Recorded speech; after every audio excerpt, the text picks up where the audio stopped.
చేరనక్కర్లా. ఎందుకంటే ఆ బాధ్యత అలాగనే ఉంటుంది. మేము పార్టీ లేకుండా జేఏసీలుగా పోరాడాం కాబట్టి తప్పనిసరిగా మేము జగన్మోహన్ రెడ్డి గారికి చేసిన ప్రతి ఆరోపణ కూడా ఆ యొక్క ఫలితం కూటమి ప్రభుత్వం అనిపించింది. ప్రభుత్వ విజయంలో నేను చెప్పట్లేదు, టీడీపీ అంశం గురించి చెప్పట్లేదు. నేను వేసింది ఏంటంటే ఒక పొలిటికల్ అనలిస్ట్ కి ఒక ప్రశ్న.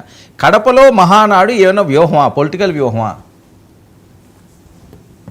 అంటే మొన్న గత 2019 ఎన్నికల్లో కడప మొత్తం కూడా వైఎస్ఆర్సీపీనండి. రాయలసీమ ప్రాంతం కూడా 53 స్థానాలకి 50 స్థానాలు వైఎస్ఆర్సీపీవే. మొన్న వీళ్ళు కూటమి ప్రభుత్వం కూడా మళ్ళీ కడపలో రాయలసీమలో బలమైన స్థానాలు సంపాదించారు. ఈ మహానాడులు కూడా రాజకీయంగా ఫలితం అనిపించడం కోసం రాజకీయ నేపథ్యంలో భాగంగానే రాయలసీమలో కూడా విస్తరించడంలో భాగంగానే పెడతారు. ఏ మహాసభ పెట్టినా అలాగనే పెడతారు. ఉన్న చోట కంటే ఆ ప్రాంతాలను కలయటానికి రాయలసీమ ప్రాంతాన్ని కూటమి ప్రభుత్వం కానీ తెలుగుదేశం పార్టీ కానీ టార్గెట్ చేయాల్సిన అవసరం ఆ పార్టీకి ఉంది. ఎందుకంటే అది జగన్మోహన్ రెడ్డి గారి జిల్లా, ఆయన ప్రాంతం. ఆయనకి సొంత బలం ఉండ కూడా రాయలసీమలోనే అత్యధికంగా ఉంటుంది. తప్పనిసరిగా మహానాడు అక్కడే పెడతారు. ఆ 4 జిల్లాల నుంచి జన సమీకరణ చేస్తారు, భారీ ఎత్తున పండగ చేస్తారు. పవన్ కళ్యాణ్ వెళ్తాడు, చంద్రబాబు నాయుడు వెళ్తాడు. అది తప్పనిసరిగా ఏ రాజకీయ పార్టీని చేసుకునే వ్యూహం. అది తప్పనిసరిగా అలాగనే ఉంటుంది కార్యక్రమాలు. ఆ పార్టీ బలోపేతం అవ్వాలంటే మరి మహానాడు ఎక్కడైతే బలహీనంగా మనం ఉన్నాము, లేదా రేపు పొద్దున కూడా బలపడాలి అని అనుకున్న చోటే ఇలాంటి మహానాడు కార్యక్రమాలు నిర్వహిస్తూ ఉంటుంటారు. నిన్న కూడా పిఠాపురంలో పెట్టాడు. పవన్ కళ్యాణ్ గారు పిఠాపురంలోనే ఎందుకు పెట్టాడు? ఆయన నియోజకవర్గంలోనే, ఇంకో చోట ఎక్కడైనా పెట్టుకోవచ్చు కదా. మహానగరాలు కూడా వదిలేశాడు. విశాఖపట్నం, విజయవాడ, గుంటూరు, అమరావతి ఇలాంటి ప్రాంతాలు వదిలేసేసి కేవలం ఆయన నియోజకవర్గంలో పెట్టుకున్నాడు. వాళ్ళ వ్యూస్ ఉంటాయి. ఇప్పుడు ఊరకనే మాట్లాడరు మహాత్మా అని చెప్పేసి. ఇప్పుడు బాలాగారు మాత్రం ఊరికనే మాట్లాడతారా? ఆయన చిన్నపిల్లగాడా? ఆయనకు లా తెలీదా? ఆయనకు అమరావతి తెలీదా? అభివృద్ధి అంటే తెలియదు? అన్నీ తెలిసినా కూడా మాట్లాడాలి. అలాగనే ఉంటుంది. నేనైతే కడపలో ఒక రాజకీయ ఉద్దేశంతోనే మహాసభలకి చంద్రబాబు నాయుడు గారు. మోహన్ రెడ్డి గారు ఏంటి కడపను కూడా కొల్లగొట్టే యోచనలో ఉన్నారట మహానాడుతో? కడపను కొల్లగొడతారా, పులివెందలను కొల్లగొడతారా, కుప్పంని పోగొట్టుకుంటారా, మంగళగిరిని పోగొట్టుకుంటారా, పిఠాపురం పోగొట్టుకుంటారా? ఏది పోతుందో ఏది వస్తుందో ఇప్పుడు మహానాడు జరిగినంత మాత్రాన వస్తుందని మనం అనుకోవాల్సినంత అవసరం లేదు. కానీ గతంలో అనేక మహానాడులు జరిగినాయి. మహానాడు జరిగిన ప్రాంతాల్లో స్వీప్ అయ్యి అసలు టీడీపీ ఒక సీటు రాని సందర్భాలు కూడా ఉన్నాయి. ఇక్కడేదో మహానాడు జరుగుతాయి, వాళ్ళకి సీట్లు వచ్చాయనో లేదా జగన్మోహన్ రెడ్డి మీ అనంతపురం నుంచి జగన్మోహన్ రెడ్డి గారు టూర్ మొదలు పెడతారు. మీ అనంతపురం నుంచే ఎవరంటారు? అనంతపురం నుంచి జగన్మోహన్ రెడ్డి గారు పర్యటన స్టార్ట్ చేస్తున్నారా? రూట్ మ్యాప్ కూడా సిద్ధమైందని ప్రచారం జరుగుతుంది. మామూలు కార్యక్రమాల్లో ఎక్కడైనా ఇష్యూస్ ఉన్నప్పుడు ఆ ప్రతి ప్రాంతాలకు వెళ్తున్నాడు. ఈ రోజు ఆ రోజు పూర్తి స్థాయిలో నేను అనేది పూర్తి స్థాయిలో రాష్ట్ర వ్యాప్తంగా పర్యటన అన్నారు కదా. సంక్రాంతికి, ఉగాది కూడా వెళ్ళిపోయింది. మామూలుగా ప్రతి జిల్లాకు తిరుగుతున్నాడు. తిరగకుండా పోలే జగన్మోహన్ రెడ్డి గారు. పర్యటన అంటే అప్పుడు నేను పాదయాత్ర పెట్టుకుని తిరుగుతూ పోడు కదా. ఇప్పుడు 9 నెలలే కదా. కానీ ఇంకా సంవత్సరం చెప్తే కదా, ఇంతమంది చెమ్ము నీళ్ళు ఇంకా బాణ నీళ్ళు ఉన్నాయి కదా. అన్ని పోసుకొని ఎట్టి జరుగుతుందో ఏమేమి జరుగుతుందో చూస్తూ ఉంటే ఇప్పుడు ఎక్కడన్నా ఇష్యూ వచ్చినప్పుడు ఆ ఇష్యూకి పోతున్నా, మాట్లాడుతున్నాడు, చూస్తున్నాడు, అక్కడ ఓదార్స్తున్నాడు, చెప్తున్నాడు, వస్తున్నాడు, పార్టీ ఆఫీసులో కూర్చున్నాడు, పార్టీ ఆఫీసులో వచ్చిన వాళ్ళతో మాట్లాడుతున్నాడు. ఎప్పటికప్పుడు ఎక్కడికక్కడ పార్టీ తరంగంగా వాళ్ళ మాదిరిగాను వేరే రాష్ట్రాల్లో కూర్చొని వాళ్ళ సంవత్సరానికి ఒకసారి 2 నెలలకు ఒకసారి బయటకు వచ్చి ఏదో చుట్టూ లాగా వచ్చి పోలేదు. నిరంతరం ప్రజలకు అందుబాటులో ఉన్నారు కాబట్టి మీరు తడపాలనుకుంటేలో ఉంటే పెద్ద పెద్ద ట్యాంకర్లు కావాలి కాబట్టి ఈ సమ్మర్లో అయితే ఆ కార్యక్రమం పెట్టుకోకండి. వర్షాకాలంలో పెట్టుకోండి, నీళ్ళు ఫ్రీగా దొరుకుతాయి. ఇప్పుడు నీళ్ళు తాగడానికే చాలా ఇబ్బంది పడతారు. వాళ్ళు పోసుకొని పెట్టుకుంటారు కదా, అవన్నీ పోసుకోవాలి కదా. వాళ్ళు పెట్టుకుంటారు స్నానాలు చేయడానికి. ఆ స్నానం చేసినప్పుడు ఏదో పిఠాపురంలో ఒక చెంబుడు పోసుకున్నారు అంటున్నాం. బాణం అంతా అయిపోవాలి కదా. అయిపోయి చెప్తున్నట్లు మామూలు స్నానాలు చేస్తున్నాం. చిన్న చిన్న టెక్నికల్ అంశం ఇందులోని బాలగారు ఏంటి వైఎస్ జగన్మోహన్ రెడ్డి గారిపై షర్మిల గారు కామెంట్స్ మీరు చూసే ఉంటారు. ఇందులో టెక్నికల్ అంశాలు ఏంటి? సరస్వతి ఆవిడకి తెలియని అంశం అయితే ఏం కాదు, ఆవిడకి తెలుసు. ఎందుకంటే ఇష్యూస్ ఉన్నప్పుడు ఆయన విల్లో కూడా క్లియర్ కట్గా రాశారు ఏమని చెప్పేసి అని. డిస్ప్యూట్ ఉన్న కేసెస్ మొత్తం అన్నీ అయిపోయిన తర్వాతనే ఇవి ఆవిడ ట్రాన్స్ఫర్ చేసుకోవడానికి పాసిబిలిటీస్ ఉన్నాయి.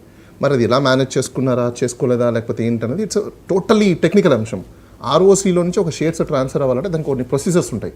సిఏ ఉంటాడు, సిఎస్ ఉంటారు, లీగల్ ఒపీనియన్స్ ఉంటాయి. ఇవన్నీ జరిపి అక్కడ రిజిస్ట్రార్ కూడా అప్రూవల్ చేసిన తర్వాత షేర్స్ అని ట్రాన్స్ఫర్ అవ్వడం జరుగుతుంది.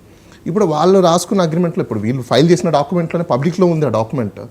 ఆవిడ ఎలా మాట్లాడుతుందంటే ఆ క్రెడిబిలిటీ ఆవిడకి పోతుంది. ఎందుకంటే ఒక రాజకీయ నాయకులు చదువుకునింది ఆవిడ, నాకు తెలిసి పీజీలు చేస్తున్నారు, వాళ్ళు ఎంబీఏలు చేశారు అనుకుంటాను, ఐ థింక్ సో. ఎందుకంటే కార్పొరేట్ స్టైల్ ఆఫ్ బిజినెస్ ఎలా ఉంటుందని they knows very well, because వాళ్ళకి నెంబర్ ఆఫ్ కంపెనీస్ ఉన్నాయి, షేర్స్ అంటే ఏంటి, ఇవన్నీ ఏంటండి.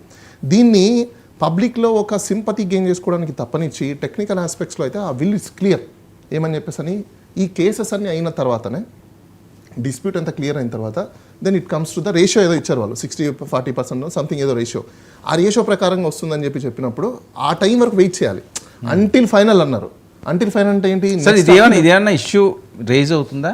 ఈ నథింగ్ అంటే జీరో. అసలు ఊరికే అదేదో మాట్లాడుకుంటే మీడియా వాళ్ళు దాన్ని తీసుకొచ్చి ఈరోజు ఇప్పుడు ప్రతిపక్షంలో ఉన్నారు కాబట్టి ఖచ్చితంగా బురద చల్లాలంటే, కుటుంబ రాజకీయాలు మన ఆంధ్రప్రదేశ్ ఎలా అయిపోయారంటే పర్సనల్ ఇష్యూస్ కావచ్చు, కుటుంబానికి సంబంధించిన ఇష్యూస్ కావచ్చు, ఇలాంటి వాటి మీద ఎక్కువ ఫోకస్ పెడుతున్నారు. ఎందుకు అంటే సైకలాజికల్ డైవర్షన్స్ చేయడం వల్ల మీకు ఒక సెగ్మెంట్ ఆఫ్ పీపుల్ని వీళ్ళు గ్యాదర్ చేసుకోవడానికి పనికొస్తుంది తప్పనించి అంతకుమించి అది ఉపయోగం లేదు. ఓకే, కీర్తన గారు, బాలకోటి గారు చెప్పండి. వర్మ గారు షర్మిలారెడ్డి గారి ఆరోపణలో జగన్మోహన్ రెడ్డి గారి పరిష్కరించుకోవాల్సిన అవసరం ఉందండి. జగన్మోహన్ రెడ్డి గారి గోరు చుట్టు మీద షర్మిలారెడ్డి గారు రోకటి పోటులా మారిందండి. ఎందుకంటే రాజకీయాల్లో ఉన్న ప్రముఖ వ్యక్తులు ఇంటి పోరు ఎంతెంత కాదయా అన్నట్టుగా బయట పోరు కంటే ఇంటి పోరు చాలా ప్రమాదకరం అండి, చాలా ఇబ్బందికరం. ఒక్క జగన్మోహన్ రెడ్డి గారి విషయంలోనే కాదు, రాజకీయ ప్రముఖులు దేశ చరిత్రలో చాలా మంది రాజకీయ నాయకుల్ని, ముఖ్యమంత్రుల్ని, వాళ్ళ బిడ్డల్ని, వాళ్ళ కుమార్తెల్ని మనం చూసాం. ఎందుకంటే షర్మిలారెడ్డి గారు కాంగ్రెస్ పార్టీ పగ్గాలు పట్టిన దగ్గర నుంచి నేను పరిశీలిస్తున్నా, కూటమి మీద కానీ లేదంటే ఇతర రాజకీయ పక్షాల మీద పోరాటం చేయటం కంటే అన్న మీద పోరాటం చేయటానికి చాలా ఇంట్రెస్ట్గా పడుతుంది. ఎందుకంటే మేనల్లుడు మేనకోడలి ఆస్తులను కొల్లగొట్టిన జగన్మోహన్ రెడ్డి, షర్మిలారెడ్డి, ఈ మాట ప్రజల్లో ఎలా పోతుందండి? అమ్మను మోసం చేసిన జగన్మోహన్ రెడ్డి అంటే రక్తం పంచుకొని జగన్మోహన్ రెడ్డి గారి తర్వాత పాలు దాగిన షర్మిలారెడ్డి గారు, సొంత చెల్లి రాజశేఖర్ రెడ్డి బిడ్డ, ఇలా మాట్లాడుతున్నాం అనేది మొన్న కూటమి ప్రభుత్వానికి షర్మిలారెడ్డి గారి విమర్శలు కలిసి వచ్చిన అంశమే. మాలాంటి పోరాటాలు లేదా వైఎస్ వివేకానంద రెడ్డి హత్య సంఘటన కానీ, వినీతారెడ్డి గారి న్యాయ పోరాటం కానీ, షర్మిలారెడ్డి గారి రాజకీయ ఆరోపణలు కానీ, ఇవన్నీ కూడా కలిసి వచ్చింది. కాబట్టి రాజకీయ ఆరోపణలు వేరు, ఈ ఆస్తుల రగడ వేరు. ఈ ఆస్తుల అంశాన్ని ఏదైనా పరిష్కారం చేసుకోవాల్సిన అవసరం అయితే ఉందని మాత్రం చెప్పాలండి. ఎందుకంటే అవి చాలా ఇబ్బందికరం. ఆమె ఆమె వెనకడుగేసే వ్యక్తి కాదు, స్వతహాగానే ఆమె కూడా పులిబిడ్డ లాంటిది. మోహన్ రెడ్డి గారు ఇదేంటి, ఇది ఎందుకు అనవసరమైన రచ్చ కాదా ఇది, ఈ చర్చ? ఇప్పుడు బాలాగారు చెప్పినట్టు అవి కోర్టులో ఉన్నాయి, కేసులు ఉన్నాయి, నడిచేటప్పుడు ఆమె ఏ ఉద్దేశంలో ఉందంటే, జగన్మోహన్ రెడ్డి గారు ప్రజా సమస్యలపైన ఎప్పుడన్నా స్పందిస్తాడంటే ఇమ్మీడియట్లీ వచ్చి బయటకు వచ్చి ఆమె కౌంటర్ జగన్మోహన్ రెడ్డి గారి పెడుతుంది. ఆమె గతంలో ఇడపలపాయల పాదయాత్ర మొదలు పెట్టినప్పుడు నేను జగనన్న వదిలిన బాణాన్ని అనింది. ఇప్పుడు జగనన్న వదిలిన బాణాన్ని చంద్రన్న వదిలిన బాణంగా తయారైంది.